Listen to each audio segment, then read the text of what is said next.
da Auriverde Brasil. Eu já vou começar fazendo uma pergunta para essa querida que está chegando para conversar conosco agora. Maguinha, primeiro, claro, seja bem-vinda. Perguntaram para mim outro dia no chat, eu falei, eu vou perguntar para ela, não vou sair respondendo aqui, né? Sobre a política 2026 e tuas pretensões. Por quê? Porque a gente sabe que é um ano decisivo, Maguinha. A gente sabe que é um ano de fundamental importância para o futuro do Brasil. Tem gente preocupada agora com o carnaval, eu entendo. Eu estou preocupado com outubro, eleição, processo eleitoral, né, alertar a população que aparentemente está desanimada, né, desacreditada. É justamente isso que eles querem, que a gente desanime, jogue a toalha. O Brasil não tem mais jeito. Não, o Brasil tem jeito sim, e passa pelo processo eleitoral de 2026. E a construção desse projeto e desse processo já começou. Aí, Maguinha, me perguntaram outro dia, eu falei assim, eu vou perguntar aí ao vivo para ela, não é? Com relação aos teus projetos. O que você tem pela frente, Maguinha? Bom dia, seja bem-vinda. Bom dia, meu amigo Pitoli, bom dia, essa audiência maravilhosa. É um prazer estar com vocês mais uma vez aqui. Quero agradecer muito o carinho que tenho recebido de toda a audiência sempre. Muito bom podermos estar juntos aqui. Meu amigo, como você falou, um ano muito decisivo para o nosso Brasil. E não vou dizer pasme, porque eu acho que é até natural. Essa pergunta que foi feita a você tem sido feita a mim também. Eu sou alguém que, desde que me entendo por gente, estou vivendo política, porque meu pai, o senador Magno Malta, tem 30 anos de vida pública, com serviços maravilhosos prestados à nação brasileira, desde quando foi vereador em Cachoeira de Itapemirim, até se tornar senador, já agora no terceiro mandato, aquele que presidiu as maiores CPIs da história desse país, CPI do narcotráfico, CPI da pedofilia. Muitos avanços na legislação do Brasil foram feitos através dessas CPIs, que prendeu pessoas importantes, inclusive, enfim, num tempo em que a justiça no Brasil, ela existia. E essa pergunta tem me sido feita por muitas pessoas. Eu estou nas mãos de Deus. Deus, há 10 anos atrás, me comissionou, me disse que era plano dele para a minha vida me usar na política, e desde então essa coisa foi acontecendo de maneira mais concreta.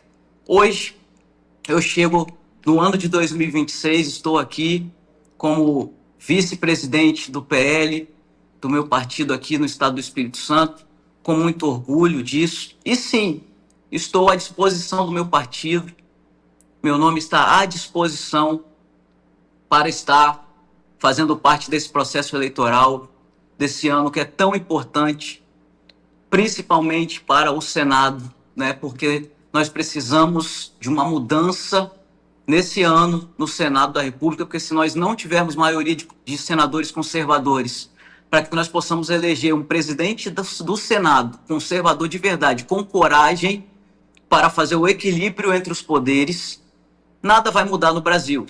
Nós continuaremos assistindo essa grotesca ditadura da toga que foi imposta ao país por um Supremo Tribunal Federal que já passou de todos os limites, que não respeita nada nem ninguém, só seus próprios interesses.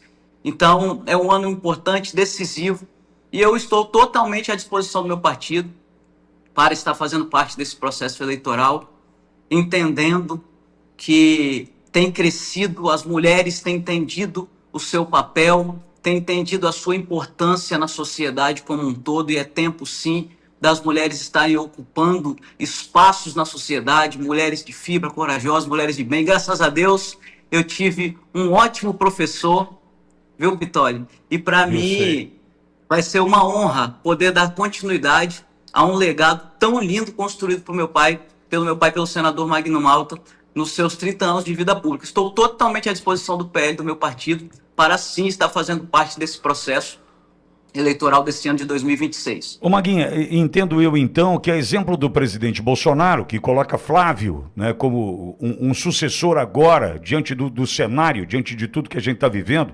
teu pai também olha para a primogênita e fala assim, vai lá. É muita coragem. Sabe por quê? Maguinha, eu sou muito sincero para você, estou no microfone, já faz 35 anos que eu trabalho em rádio. Né? Oportunidade já tive, já fui convidado já inúmeras vezes, mas eu confesso que eu tenho dificuldade, eu, Pittoli, de lidar, né, com a política, em especial quando o assunto é a família, Maguinha. Né? Mas eu não sei se já está escovada, já é couro grosso, como a gente diz no interior, né, Maguinha? Até em função do que teu pai vive há 30 anos, enfrentando corrupção, enfrentando crime, enfim. Tá bom, Maguinha já deve estar com o couro grosso, pensei eu, né? Porque não deve ser mole, não. Um pai olhar para a filha e falar, não, filha, vai lá, encara essa. Porque ser correto nesse meio, como teu pai decidiu ser, tem um preço e o preço é alto, Maguinha. É muito alto, é muito alto. E eu bem sei disso porque paguei esse preço. Já conversamos aqui algumas vezes sobre isso, né? Desde a minha infância, eu e minhas irmãs pagamos esse preço, porque quem paga o preço, juntamente, obviamente, é a família, não é? Em meio a ameaças de morte, em meio a passar minha adolescência e juventude, tendo que andar com Polícia Federal, ameaças do crime organizado.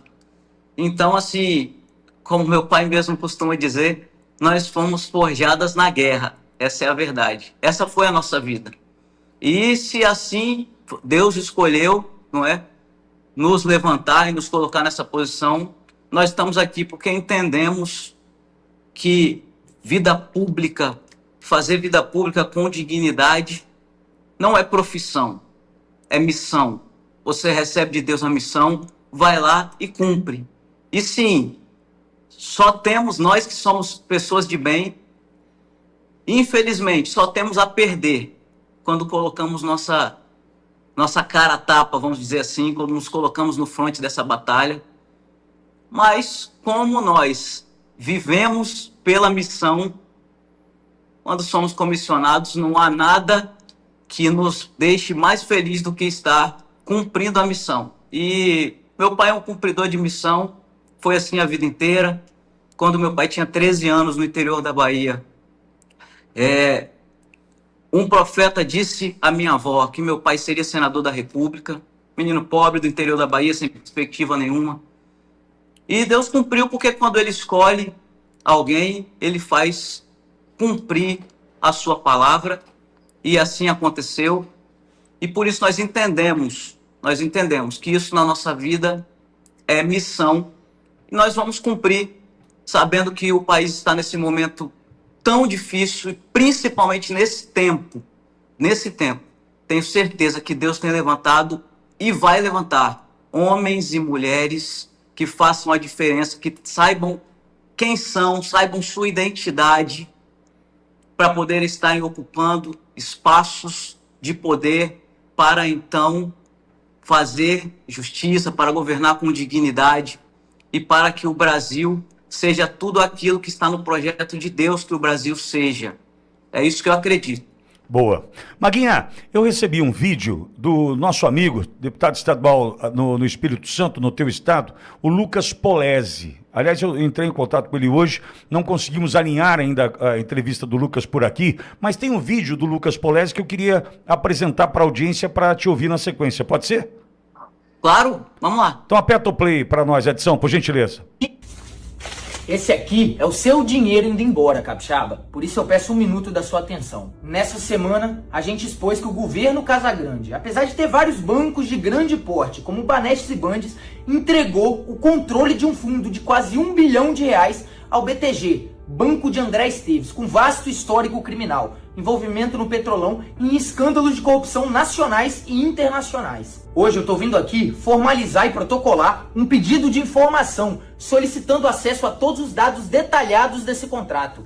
E também estou oficiando o Tribunal de Contas por conta do problema central dessa história. O governo não está entregando esse fundo bilionário de descarbonização na mão do BTG para ele ficar realizando operações financeiras de investimento e capitalização e fazer esse recurso render, não. Ele está entregando o controle do uso desses recursos. Porque esse fundo bilionário de descarbonização foi criado supostamente para investir em projetos de energia limpa, aquela balela. Só que o que está acontecendo na prática é que o banco e não o Estado é quem vai definir quais projetos e empreendimentos vão poder captar esse dinheiro desse fundo. É o banco e não o Estado que vai definir quem recebe quanto, que vai definir quem merece investimento nesse Estado ou não. Deu para entender? Você lembra da política de campeões nacionais do PT? Pois é, ali pelo menos era Lula quem definiu os campeões. A família Odebrecht, os irmãos Batista. Aqui, o Espírito Santo está reproduzindo a política dos campeões estaduais e quem ainda vai definir os privilegiados vai ser o BTG. O Espírito Santo só está entrando com o dinheiro do povo capixaba. Isso é absurdo demais. Bem ou mal, a população elege um governo democraticamente justamente para ele ter esse tipo de prerrogativa sobre o dinheiro público. Saber qual é a prioridade de investimento, o que vai ser necessário ser aplicado de recurso público. E aí o governo, sem nem passar pela Assembleia, que seria mais uma etapa de fiscalização, ele entrega, ele delega, ele terceiriza esse poder para outro ente. E pior, né? Para um banco privado corrupto, cujos interesses são os mais escusos e contrários ao interesse público possíveis. Aí, dado o histórico, você imagina, né? Como é que vão ser feitas as escolhas desses empreendimentos e projetos que vão captar recursos do nosso dinheiro público. Eu não preciso nem te falar. Só para vocês terem noção, a capacidade de investimento do governo do estado para 2026 é de 4,3 bilhões. Aí o governo está abrindo mão do controle de um recurso que é equivalente a 20% dessa capacidade de investimento e dando na mão do banqueiro. Aí, capixaba, é você deixando de ter voz no que é prioridade para o seu estado. Tá na cara o que está acontecendo aqui. Resta saber se as instituições de controle e fiscalização, que agora foram notificadas, vão deixar a raposa tomando conta do galinheiro. Maguinha, esse Lucas Polezi, deputado estadual aí, capixaba, do teu Espírito Santo, sabe que é difícil, Maguinha? Eu fiz questão de reproduzir o vídeo, porque é um assunto que não cai na boca do povão. O povo nem imagina o que é fundo, BTG, investimento, carbono não sei o quê. Então eles vão lidando com a ignorância, me perdoe, mas o tema é esse, né? Com a desinformação, com a ignorância, com esse povo que não quer nada disso, eu não quero nem saber. Ah, mas olha, é um fundo de investimento do BTG, o cara nem sabe do que se trata, mas o que a gente sabe é que tem muito dinheiro do pagador de imposto capixaba nesse novo escândalo do Casagrande, hein, Maguinha? Pois é, Pitoli, a pergunta que fica, né? A quem interessa esse tipo de movimento? Como nós dissemos aqui na semana passada, a gente tem dito aqui, você mesmo levantou isso, parece que um estado dentro da região sudeste, pequeno, talvez com não tanta visibilidade como o Rio, São Paulo, Minas, que são estados bem maiores, né? E a gente nota que parece que o Espírito Santo está sendo palco de experimentos, Exato. né? De experimentos. E a quem interessa esse tipo de movimento? É 1 bilhão do pagador de impostos do Espírito Santo. Esse fundo pegou 1 bilhão do pagador de impostos do Espírito Santo e entregou simplesmente nas mãos do BTG, de André Esteves. Porque eu tenho certeza que qualquer brasileiro hoje já ouviu falar em André Esteves, dado a tudo que a gente está vendo desse esgoto a céu aberto, desses escândalos do Banco Master.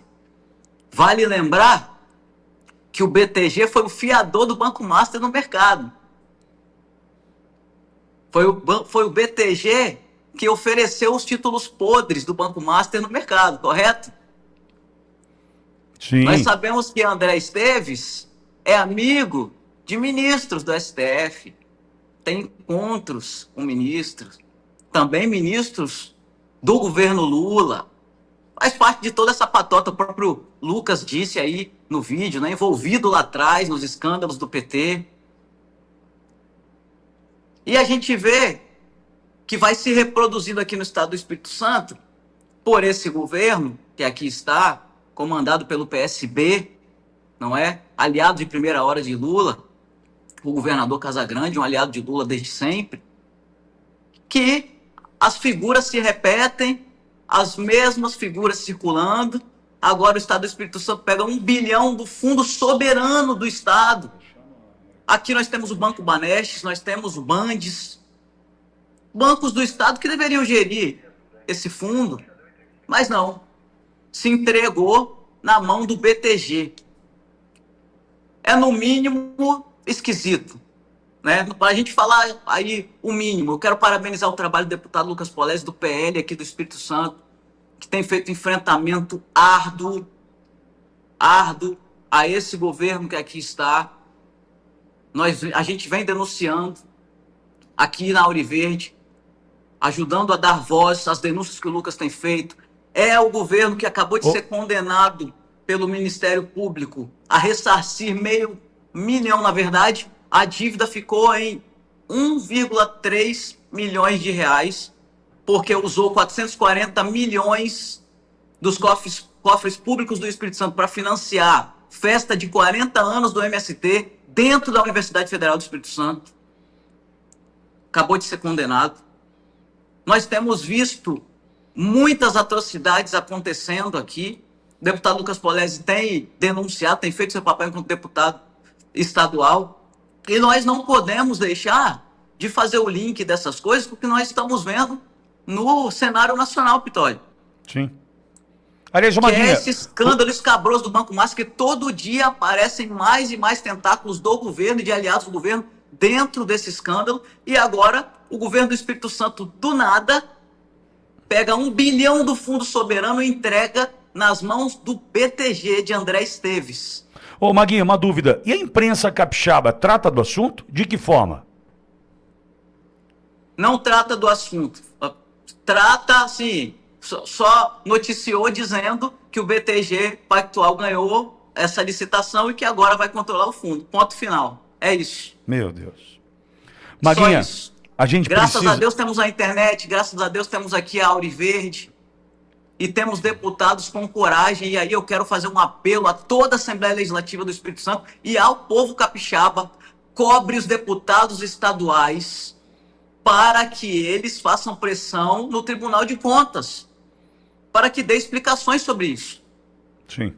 É o mínimo. Sim, é isso aí. Maguinha, a gente está aqui à disposição para contar o que acontece no estado do Espírito Santo, porque não vejo notícias assim rodando pelo Brasil. A gente precisa contar o que um governo do PT, o que um governo de esquerda é capaz de fazer. E com esse detalhe importante, transformando o estado do Espírito Santo num laboratório para o Brasil. É isso que está me chamando a atenção. E aí a Maguinha traz isso, a gente apontou isso aqui, flertando com o MST nas escolas, festa do MST, agora é BTG, né, cuidando do dinheiro do pagador de imposto, capixaba. Olha, isso aí nós precisamos evidenciar, colocar à luz, porque Espírito Santo virou laboratório do PT, Maguinha. É isso aí. Sabe o que é mais engraçado, né, para não dizer outra coisa? Vou usar um termo aqui mais ou menos. A esquerda, quando é conveniente para ela, eles demonizam o mercado financeiro. Não é assim? Sim. Aí agora, do nada, o governo de esquerda do Espírito Santo coloca o tapete vermelho para o símbolo, o maior símbolo da Faria Lima, que é o BTG. A troco de quê? Esse sistema, o governo do Espírito Santo, quando faz isso, entrega o dinheiro do Espírito Santo, do pagador de impostos. A gente está falando de 1 bilhão nas mãos de um sistema que socializa os prejuízos e privatiza os lucros, porque essa é a verdade. É o que eles fazem. Olha o que está acontecendo aí com o Banco Master. Um rombo no fundo garantidor de crédito jamais visto na história. Vai ter que tirar desse fundo para pagar o rombo do Banco Master. E quem que vai pagar no final das contas? Eu tenho dito isso, a gente tem que trocar em miúdos para as pessoas entenderem. Nós! Você que é um empreendedor, que quando precisar de crédito não vai ter, ou vai estar os juros lá em cima, por causa de todo esse imbróglio que aconteceu, que está acontecendo com o Banco Master, porque no final das contas eles fazem a farra deles com o dinheiro público, mas no final das contas, quem é que paga, Pitoli? Você, eu, quem nos ouve agora. Nós, os pagadores de impostos nesse país, nós que temos que trabalhar para sustentar isso. É isso aí. Maguinha, obrigado mais uma vez por passar por aqui. Eu já tá de Tarik, teu pai, aqui no Radar Auriverde com Silvio Navarro. Recebi a informação que teu pai vai estar conosco hoje no Radar. Que ótimo. Quero até aproveitar para dar uma notícia de primeira mão aqui. Meu pai então deve falar um pouco mais sobre isso com você. Mas eu e o senador Magno Malta ajuizamos uma ação aqui na Justiça Federal do Espírito Santo, Pitoli, pedindo a suspensão imediata do carro alegórico da escola de samba lá de Niterói. Acadêmicos de Niterói. Que humilha literalmente o presidente Jair Bolsonaro e faz campanha antecipada para Lula com dinheiro público. Isso é um escárnio, mais um dos que nós temos vivido e nos deparamos todos os dias com esse governo, com esses governos de esquerda, não é? Que aí estão, não só o federal, mas esses que estão nos estados também. Vale lembrar que o Banco Master, que todo o imbróglio envolvendo o Banco Master começou na Bahia. Sim. Não esqueçamos disso, não é? Começou lá com os grandes nomes do PT da Bahia, Cred Sexta, por aí vai, virou isso aí que a gente está vendo. Então, como a gente está denunciando aqui, desses movimentos estranhos aqui no Espírito Santo também, eles começam nos estados e depois os tentáculos vão se espalhando. Então nós entramos com uma ação na Justiça Federal aqui do Espírito Santo para pedir a suspensão imediata dessa humilhação, porque eles, segundo eles, a escola está homenageando Lula. Homenagear Lula, humilhando, denegrindo Jair Bolsonaro? Absurdo. Parabéns pela iniciativa, Maguinha. Tamo junto. Não vamos parar, não. Nós somos a resistência, vamos continuar firmes. Esse país tem jeito. Amém. Beijão em todos aí, Maguinha. Até a próxima. Um beijo, meu amigo. Maguinha Malta, filha do senador Magno Malta, pré-candidata ao Senado Capixaba, conversando conosco. Agora, já